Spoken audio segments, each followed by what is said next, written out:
अस्सलाम वालेकुम, मैं काशिफ इकबाल। आप देख रहे हैं पाकिस्तान प्रॉपर्टी लीडर का प्लेटफॉर्म और मेरे साथ आज मौजूद हैं अवैस अहमद खैर, जो हमें अपडेट देंगे बैरिया के हवाले से कि पिछले दिनों में जो एनओसी का इशू चल रहा था इसके हवाले से, और बहुत से और सवाल जो इनसे हम करेंगे और इंशाल्लाह ताला ये हमारे सवालों में हमें क्लियर करेंगे। अस्सलाम वालेकुम अवैस, कैसे हैं आप? ठीक ठाक? अच्छा अवैस, पिछले दिनों में एनओसी का बहुत ज़्यादा इशू चल रहा था। आया कि ये मसला जो है सिंध गवर्नमेंट ने उठाया है या मलिक रियाज खुद इसको पहले गेट की तरह जो है ऊपर लाने के लिए कर रहे हैं? इसके पीछे क्या बेसिक रीज़न है, आप इससे हमें आगाह कर सकते हैं ताकि हमारे जो क्लाइंट्स हैं या हमें सुनने वाले, हमारे चैनल को देखने वाले, उन तक एक हकीकत पहुँच सके। जी काशिफ, आपने बड़ा अच्छा पॉइंट रेज किया और इसमें आप देखेंगे जिस तरह ये एक मार्केटिंग टेक्निक होती है, इसको आप वो कह सकते हैं कि जिस तरह आपने जिक्र किया कि पहले गेट पे आग लगी थी और उसके बाद एकदम से वो सारी चीज़ें क्लियर हो गई और बैरिया की मार्केट जो है वो आसमान को टच करना स्टार्ट हो गई थी। तो हम एक फैक्टर इसको ये भी ले सकते हैं कि ये एक तरह से बैरिया काफ़ी टाइम से जो दबा हुआ था या हमें ओवरऑल नज़र नहीं था आ रहा खबरों में या न्यूज़ के अंदर, तो एक तो ये वो मार्केटिंग टेक्निक भी हो सकती है, ठीक है। और इसमें जो असल मेन इशू है, जो मुद्दा है, ये तो एक चलें बैकएंड की चीज़ है, तो वो ये चीज़ है कि एनओसी कैंसलेशन की आपने बात की, तो उसमें अगर हम उस एनओसी को रीड करते हैं उसमें ये चीज़ मेंशन है फर्स्ट ऑफ ऑल कि आप नई जो कटिंग दे रहे हैं जिस तरह परसेंट 4 और 7 की दी गई थी, या इसके अलावा बैरिया जो भी नया अगर कोई प्रोजेक्ट देता है बैरिया के अंदर तो आप उसकी मार्केटिंग नहीं कर सकते, ठीक है। और दूसरी चीज़ इसमें कि इनको खुद मलिक साहब ने परसू किया है कोर्ट के साथ, वो इन अ सेंस इस तरह से किया है कि अब आप देखें कि आप बैरिया को जो पेनल्टी हुई थी अपनी लैंड पे करने की, ठीक है, वो है 460 अरब, ठीक है। और इसमें आप देखें कि जो जमीन बहरिया को तब अलॉट की गई थी, बहरिया का ये मौकफ अपनाया गया है सुप्रीम कोर्ट के अंदर कि हमें वो जमीन पूरी नहीं दी गई, ठीक है, सिंध गवर्नमेंट की तरफ से हमें कम प्लॉट जो है, कम प्रॉपर्टी जो है वो अलॉट की गई है, कम जमीन दी गई है, लेकिन हमारे से पैसे जो हैं वो पूरी जमीन के चार्ज किए जा रहे हैं। और इसमें सेकंड पॉइंट के जो बैरिया को जमीन दी गई है वो यहाँ पे जो फी एकड़ की कीमत है वो गवर्नमेंट की जानिब से या सुप्रीम कोर्ट की जानिब से वो तकरीबन 2.25 करोड़ रुपया फी एकड़ बनती है, जबकि जो इसकी सराउंडिंग में सोसाइटीज हैं जो मतलब और प्लॉट्स हैं या आप कह लेंगे जो दूसरी सोसाइटीज काम कर रही हैं उनको एवज चंद लाख के एवज जो है वो फी एकड़ जमीन दी जा रही है। तो ये जो इतना बड़ा गैप है उस चीज को इन लोगों ने अब परसू किया है कोर्ट के साथ कि एक तो कि हमारे साथ ये ज्यादती है कि हम पैसे पूरी जमीन के दे रहे हैं लेकिन हमें जमीन जो है वो कम अलॉट की गई है गवर्नमेंट की तरफ से, और सेकंड पॉइंट कि हम ज्यादा पैसे दे रहे हैं फी एकड़ के हिसाब से, लेकिन इसके कंपैरिजन में जो बाकी सोसाइटीज हैं वो कम पैसे दे रही हैं। तो ये बेसिकली जो मेन इशू है ये अभी जो है वो चल रहा है, जिसकी अभी सुप्रीम कोर्ट में समाअत भी चल रही है, अभी जिसकी एक कमेटी तश्कील दी गई है सुप्रीम कोर्ट की जानिब से, जिसमें गवर्नमेंट के कुछ ऑफिशियल्स हैं और कुछ बैरिया टाउन के ऑफिशियल्स हैं जो कि जमीन की पैमाइश करेंगे कि आया बैरिया टाउन कराची जो अपना मौकफ अपना रहा है वो ठीक है या नहीं, कि आपको जमीन कम दी गई है और पैसे आपसे ज्यादा जमीन के डिमांड किए जा रहे हैं। तो ये जैसे क्लियर होता है तो इंशाल्लाह जो है वो बेहतर की न्यूज़ जो है वो हमें देखने को मिलेगी। जी बिल्कुल।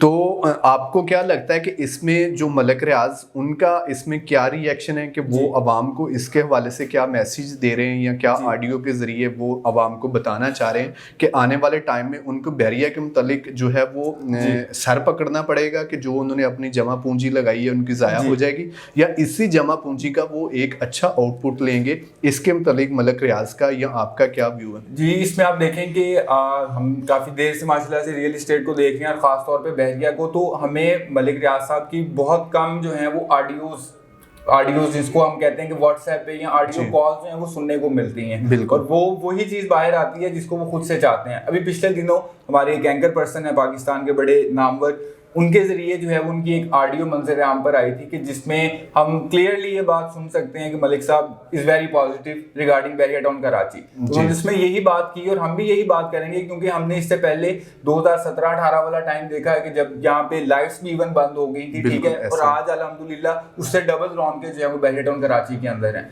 तो मलिक साहब अपनी उस ऑडियो में भी जो है वो हमें बहुत पॉजिटिव दिखे हैं, ठीक है, बहुत पॉजिटिव उन्होंने बात की है कि लोग हमेशा से जो है वो उनकी टांगें खींचते हैं, लेकिन अल्लाह ताला की ज़ात ने उनकी नीयत की वजह से, उनके काम की वजह से उन्हें हमेशा सरखरू किया है। और जो चीज़ उन्होंने ये बना दी है इसका कंपैरिजन किसी के साथ नहीं आप कर सकते। इसकी सराउंडिंग में जो सोसाइटीज़ हैं या बाकी जितने भी शहरों में सोसाइटीज़ हैं आप उठा के देख लें, बैरिया किसी के साथ कंपैरिजन नहीं है। इसमें आपने देखा होगा कि अक्सर अली रियाज साहब या मलिक साहब खुद से भी ये बात करते हैं कि बहरिया का किसी के साथ कंपटीशन नहीं है, बहरिया का अपने आप के साथ कंपटीशन है कि अपनी जो उसकी चीजें हैं उसने उनको मजीद बेहतर करना है। तो इसमें जो आपका क्वेश्चन है वो आई थिंक इस सारी बात में क्लियर भी हो गया होगा। और इसमें एक चीज मैं और ऐड करना चाहूंगा कि ये सारा वक्ती है, ये चीज एक दफा से दोबारा से बहरिया को जो है वो लोगों की नजरों में लाना, मंजर-ए-आम पर लेके आना। अब जैसे ये चीजें क्लियर होंगी, अभी जो हमारे सेलर्स ये चीजें सुन के थोड़ा डेस्परेट हुए हैं कि यार पता नहीं क्या बनेगा, मेरी जो इतने करोड़ की है, इतने लाख का प्लॉट है वो खत्म हो जाएगा, बहरिया मुझे इसकी लीज नहीं देगा। तो ऐसे सारे मामला जो है वो ये सिर्फ कुछ टाइम पीरियड है, आगे गवर्नमेंट भी आ रही है नहीं तो उससे भी आपकी मईशत भी स्टेबल होगी। और ये वाले मामला जैसे ही कोर्ट की तरफ से क्लियर होंगे तो इंशाल्लाह आप देखेंगे कि अभी आज जिस रेट में हम चीजें बायर्स को जो है देते हैं वो उस चीज में हमें नहीं मिलेगी, मार्केट के अंदर वो रेट ही नहीं रहेगा। जी व्यूवर्स, तो ये इससे बिल्कुल भी एनओसी की वजह से या बहरिया के मुतालिक कुछ छोटा मोटा मसला आता है तो इससे बिल्कुल भी परेशान होने की ज़रूरत नहीं। आपकी इन्वेस्टमेंट, आपका पैसा कहीं नहीं जाएगा और वो इंशाल्लाह ताला आपको एक अच्छा आउटपुट देगा। टाइम जो है वो अप्स एंड डाउन किसी भी कारोबार में आते हैं और मलिक रियाज बजाते खुद एक बिजनेसमैन आदमी है, वो कभी भी अपने बिजनेस को बंद नहीं होने देगा, वो अपनी पूरी फाइट करेगा।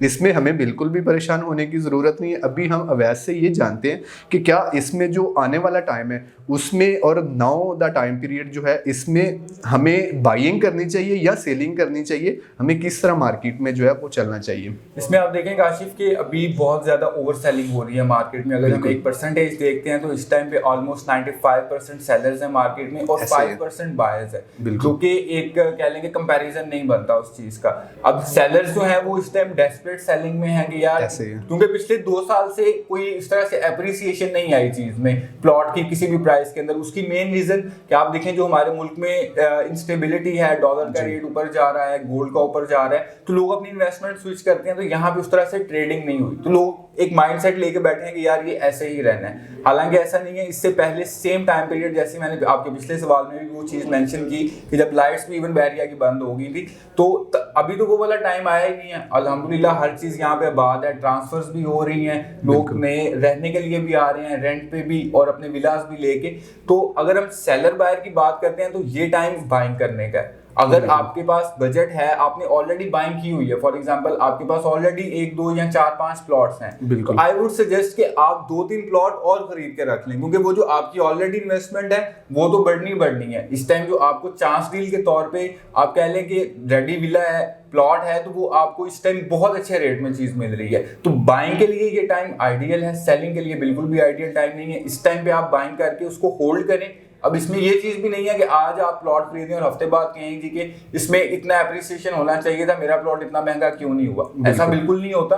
आपको राइट टाइम पे बाइंग करके अपने कंसल्टेंट से कंसल्ट करने के बाद डिसीजन लेना होता है कि हाँ यार इस टाइम पे मैंने बाइंग कर ली, अब मुझे बताओ कि मैंने सेलिंग किस टाइम पे करनी है। तो 6-8 माह 1 साल के टाइम के बाद जब आपको राइट टाइम लगे तब आप अपना प्रॉफिट वहां से गेन करके तो निकल सकते हैं। जी, तो ये चीज थी कि हमें बिल्कुल भी इस टाइम पे अपनी प्रॉपर्टी बाई करने से नहीं डरना चाहिए। हाँ, हमें अपनी प्रॉपर्टी को होल्ड करना चाहिए ताकि हम आने वाले टाइम में उसका अच्छा आउटपुट ले लें, बिल्कुल भी परेशान ना हो। इसमें और आप ऐड करें, अपनी इन्वेस्टमेंट को बढ़ाएं ताकि जो आज आपकी 1 करोड़ की इन्वेस्टमेंट है, अगर उसके बदले आपको 80 लाख मिल रहा है तो बिल्कुल नहीं लें 80 लाख। अब 1 करोड़ के साथ और 50 लाख लगा के अपनी जो इन्वेस्टमेंट है उसको इंक्रीज करें और वही 1.5 करोड़ जो है आने वाले टाइम में, जैसे कि अवैस बता रहे हैं कि ये ज़्यादा लंबा टाइम पीरियड नहीं है, थोड़ा टाइम पीरियड है, 3 मंथ या 4 मंथ। और एक और बात आपको बता दूं जो प्रॉपर्टी के रिलेटेड है, प्रॉपर्टी कभी भी आपको 5-4 महीने के अंदर आउटपुट नहीं देती। प्रॉपर्टी वो बिजनेस है जिसमें आपको आउटपुट मिलता है 1 साल की ब्रैकेट के बाहर जाके, जब आप 1 साल से ऊपर जाएंगे।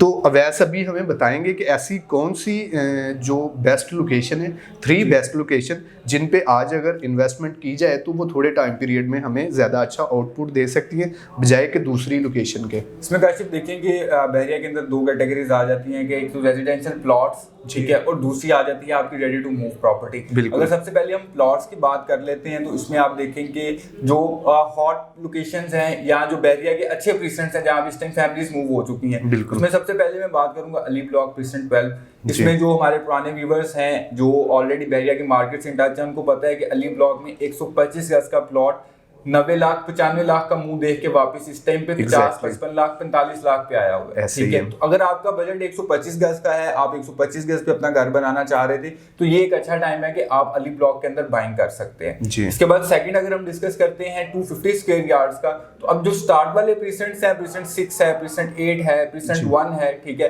प्रीसेंट 16 है, इन प्रीसेंट्स के अंदर भी अच्छे रेट्स हमें मिलते हैं, क्योंकि यहाँ पे ये ऑलमोस्ट मैच्योर प्रीसेंट्स हम इनको कह सकते हैं कि यहाँ पे 70% 60% जो है वो इस टाइम कंस्ट्रक्शन हो चुकी है या हो रही है, और फैमिलीज भी काफी हद तक इन प्रीसेंट्स में रह रही हैं। इसमें अभी अगर हम आगे जाते हैं स्पोर्ट्स सिटी की तरफ, तो उसमें मैं रिकमेंड करूंगा 250 स्क्वायर यार्ड में प्रीसेंट 34 द बेस्ट लोकेशन। उसकी सबसे मेन रीजन कि आपका Rafi cricket stadium international standard का जो है वो स्टेडियम बनने जा रहा है। इसमें आप देखेंगे कराची के अंदर जो नेशनल स्टेडियम है, लाहौर के अंदर कजाफी स्टेडियम है, इसके अलावा पिंडी के अंदर जो हमारा पिंडी नेशनल स्टेडियम है, उनकी सराउंडिंग में जो प्रॉपर्टीज हैं इस टाइम मिनिमम अगर आप वहाँ पे घर या प्लॉट लेने जाते हैं तो वहाँ पे आपको करोड़ों की बात सुनने को मिलती है। तो सेम एज इट इज इस तरह से अमल का उनसे अच्छा जो ये स्टेडियम बनने जा रहा है, प्रीसेंट 34 उसको फेस करता हुआ प्रीसेंट है, और वहाँ पे इस टाइम आप 40-45 लाख में एक प्लॉट अपना बाय करके रख सकते हैं। अगर आप अच्छी लोकेशन पे जाते हैं तो ऑब्वियसली फिर वो वही बात कि जितना आप गुड़ डालेंगे उतना मीठा होगा।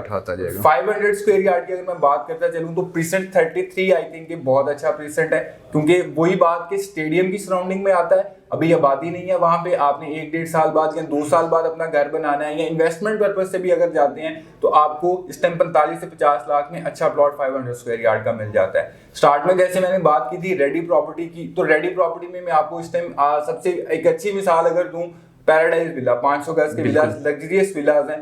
इस टाइम वहां पे आप अगर देखें कि हमें जो रेट मिल रहा है वो 3 करोड़ 75 3 करोड़ 80 लाख का मिल रहा है, और 500 गज का अगर आप घर बनाते हैं तो वो आपकी कंस्ट्रक्शन कॉस्ट इतनी आ जाती है उस पे, मतलब जमीन आपको फ्री मिल रही है। तो ये एक बहुत अच्छा टाइम है कि आप रेडी टू मूव प्रॉपर्टी भी बाय कर सकते हैं और प्लॉट लेके उसको होल्ड भी कर सकते हैं।